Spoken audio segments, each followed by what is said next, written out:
আমি একটু ভিডিও করি, দাঁড়াও। ভিডিও করে লোক দেখতে পাবে যেমন তো। হ্যাঁ, তাহলে তো ভালো তো, তোমাকে সব লোক আসবে। ধরো কেটা 1200, সেটা 1200 নি পালা। আরে ঠিক আছে তো না, সে ব্যাগ তো দাদা লিয়ে যাবে আবার। হাঁড়ি টাড়ি তো ভরলো না দাদা, তো ব্যাগ তো লিয়ে যাবে। হ্যাঁ, কার কৃষ্ণবাজারে। নমস্কার, সোমা টুইন্স ব্লগে সবাইকে স্বাগত জানিয়ে নতুন একটা ভিডিও শুরু করছি। আমি সোমা, বাপের বাড়িতে ছিলাম।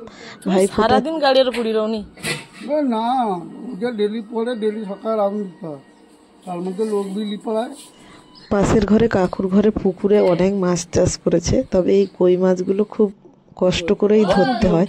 আর বাবুর কাকু, বাবুদের সাথে যে ঘুরতে হয় কাকু আর কি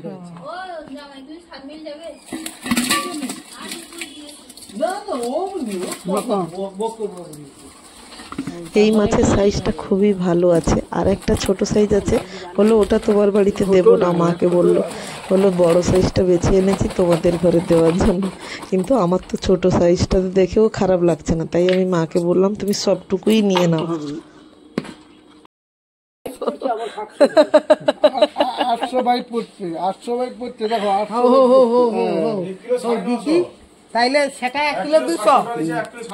আরে দাম এটা কি বলে? উড অ্যাপেল বলে। কি বলে এটাকে? উড অ্যাপেল বলে। উড মানে কি?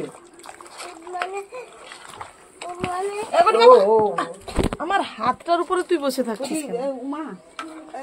তারপরের দিন এসছে এই যে 3 কেজি মাটন। আমি বসছি, এই মাটনগুলো আবার মানে এই যে গ্রামে গঞ্জে ছাগলগুলো ঘরে ঘরে পোষা হয় না, সেই ছাগল এই মাটনগুলো। আর যেগুলো আমাদের কলকাতায় আবার আসে, এগুলোকে কি রেয়াজি টেয়াজি কী সব বলে না, ওইগুলো একটু মোটা মোটা পিস হয়, আর এগুলো একটু নরম তলতলে। এই হচ্ছে ব্যাপার। দিদি বসছে মাছ কাটতে, জামাইকেও কাজে লাগিয়ে দেওয়া হয়েছে। জামাই বসছে রসুন ছাড়াতে, বলছে আমি বসে বসে কি করব, আমি এই কাজগুলো করি। আর ছেলে মেয়ে এখানে খেলছে, দিদির বড় মেয়েও রসুন ছাড়াচ্ছে। আর আমি যাচ্ছি এবারে মাটনের পালা করতে। মাটনটাকে বসাবো আগের থেকেই। আর বৌদি দাঁড়িয়ে দাঁড়িয়ে গ্যাসে যা পারে রান্না করছে।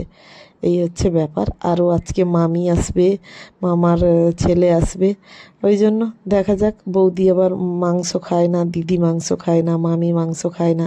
ওদের জন্য পমপ্লেট মাছ হবে, কই মাছ হবে, আর এই মাছগুলো এনেছে নোনা মাছ। একে আমরা বলে থাকি কি গজকর্মা না কি বলে থাকি, বাংলা ভাষায় কি বলে আমি জানি না, আঞ্চলিক ভাষায় তাই বলে। এই মাছগুলো এনেছে, তাদের 3 ধরনের মাছ হবে। আমি মাটন বসিয়ে দিয়েছি, কাঠের জালে মাংসটা হচ্ছে, আর পাশে ভাতের হাঁড়ি বসছে, আর সব তরকারি গ্যাসেই হবে।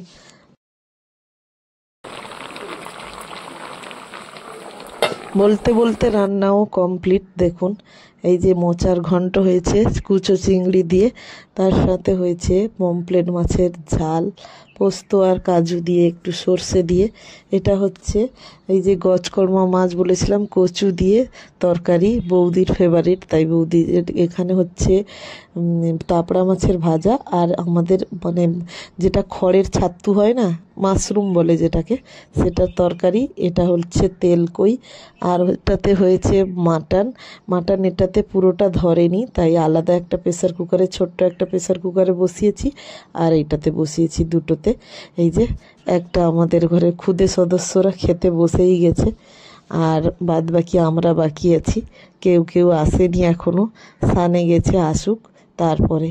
সবাই খাচ্ছে, আর আমার ঘরে 2টো ছেলে বসে দেখছে। ওদের থালা আমি এবারে টেনে ওদেরকে খাওয়াতে বসাবো। এই হচ্ছে পালা। মাটনের দায়িত্বে আছি আমি, মাটনটা বেড়ে বুড়ে দিতে হবে সবাইকে। এই ছিল আমার আজকের ভিডিও। কেমন লাগলো আপনাদের?